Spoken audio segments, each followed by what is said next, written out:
Hello. Hi, this is our last waterfall in Iceland, and it is amazing. We're in the middle right now, so there's a huge area going down and obviously a big area going up.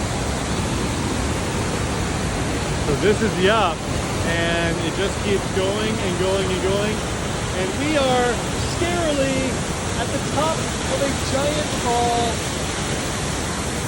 It just keeps on going with, of course, no railing. So we're in the West Fjords right now, and it's our last little bit. We've got tonight and staying in what's called the Snefus Peninsula, and then tomorrow we head back to Reykjavik, and then we head to Copenhagen, and that's it. Now we're even higher up these falls. I call them Jumanji. I think they're technically called Dynjandi, but close enough.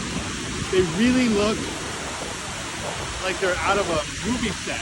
This totally looks unreal. You can't even tell in the video, but like, pull up to it and you really think you're looking at a movie set. And yeah, you can go right up to the base of the falls and go play in the snow. It's craziness.